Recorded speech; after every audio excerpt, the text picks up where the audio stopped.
name. It's not my fault. This computer was used by you until the end of work yesterday, right? I asked calmly. Yes, so? Someone must have changed it afterward. She refused to accept any responsibility, so I pointed to the computer screen and said, This shows the last modification time of the document, and it matches the time you were last using it. Huh? What are you trying to say? Sandra snapped, clearly frustrated. What I'm trying to say is that no one else touched this document. You were the last person to update it. The room filled with accusatory stares directed at her. Sandra, flustered, tried to defend herself. Then you handle it. You claim to be proficient in Chinese, right? You should be able to deal with it. They're so angry, and I can't understand what they're saying. They were speaking English, but it got so fast that it became incomprehensible. I'll handle it. I'll call them back and sort this out. I sent the corrected documents and made the call. The counterpart was speaking a mix of Chinese and English, switching to Chinese in moments of anger. I introduced myself in Chinese and apologized profusely. The mistake with the product name is inexcusable, and I sincerely apologize. As for the disrespectful language, it was an unintended consequence of using translation software. We deeply regret any offense caused. I apologized once again. I would like to explain how this happened and assure you that there was no intent to disrespect your company. Could you please listen to us again with a calm mind? The person on the other end sounded surprised. You can speak Chinese? The question was asked in Cantonese. I immediately switched to Cantonese to continue the conversation. Yes, my grandfather is Chinese and my father is half Chinese. Because of that, I've lived in China, although my Chinese is still not very good. Oh, you can even speak Cantonese. Because of you, I'll overlook the previous disrespect. But there won't be a second chance. Chinese people can be very forgiving towards family and close friends. Once I started speaking Cantonese, the other party's tone softened, and they became more willing to listen. We want to do business with someone we can trust. If you'll be our contact from now on, we're willing to sign the contract. Thank you very much. I look forward to working with you. By agreeing to be their contact, I managed to salvage the deal that was on the brink of falling apart. As soon as the call ended, Sandra, who had been waiting anxiously, grabbed my shoulder. How did it go? You managed to fix it, right? They agreed to proceed with the contract on the condition that I will be the one in charge from now on. Upon hearing this, her face twisted with rage. What? Why are you taking over? Are you trying to steal your superior's job? Who do you think you are? It was their condition, not mine. If we hadn't agreed, the deal would have fallen through. Would you have preferred that? My rebuttal made her bite her lip in frustration. Sandra, isn't it better this way? If Madeline hadn't stepped in, the deal would have been off. We owe her a lot. Exactly. Who knows what would have happened without Madeline? My colleagues rallied around me. Realizing she had no allies in the room, Sandra raised her voice in a panic. It's only natural for a subordinate to support their superior. I had reached my limit. I decided to say what I needed to say. Normally, a superior supports their subordinate.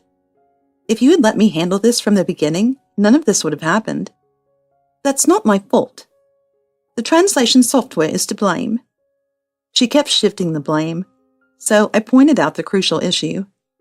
What about the product name change you claimed was tampered with? The last update was made by you.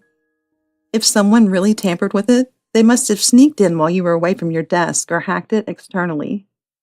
That's a serious issue. Sandra visibly trembled and started speaking in a shaky voice, contradicting her earlier statements. You don't have to go that far. Maybe they didn't mean any harm. No, the deal was almost ruined. Someone who would do such a thing could do anything in the future. Stop it. I'm telling you it's fine. There's no need to go that far.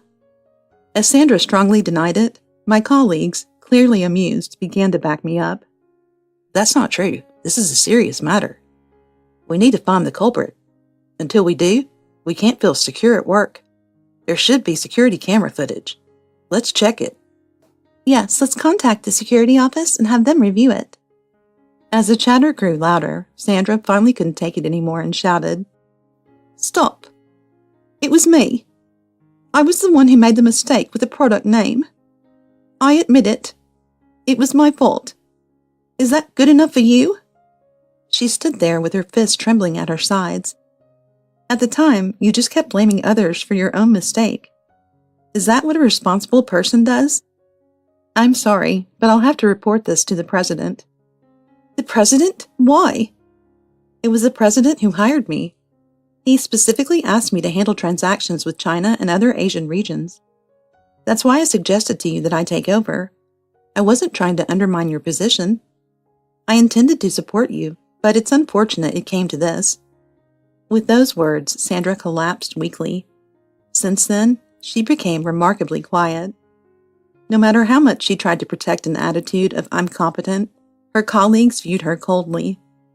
Whenever she tried to pass her work on to others, they'd laugh and say, "We don't want to be accused of tampering with documents again, so please take responsibility for your own work." They didn't even bother to hide their contempt. Sandra had lost all semblance of authority as a superior. The president, recognizing the issue with her behavior, decided that someone who could handle any situation instantly was needed. As a result, I, who could speak 10 languages, was made the person in charge, and she was placed under me, someone she had previously looked down upon. I was worried about how my colleagues would react to me, a newcomer, suddenly getting a managerial position.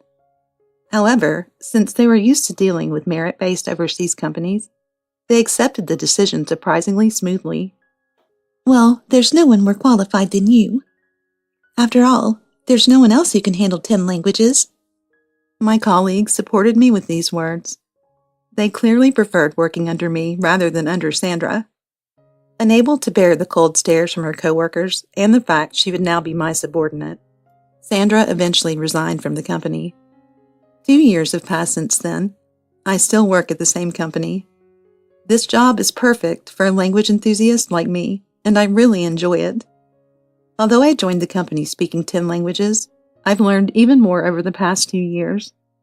In addition to German, French, Japanese, Chinese, Korean, Italian, Russian, Tagalog, Arabic, and English, I can now speak Norwegian and Hebrew, languages I had only briefly learned from friends in elementary school.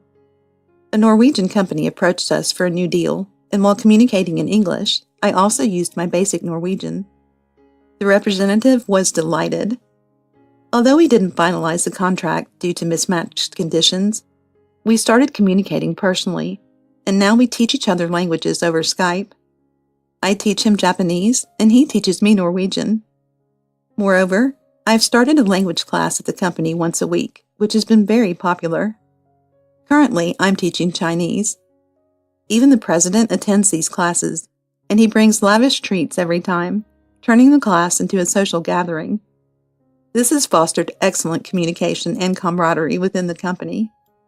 Although traveling to various countries was nice, I find it equally rewarding to live in the States, occasionally visiting my grandparents, and use my passion for languages at work. I am truly grateful to my father and the president for introducing me to this job.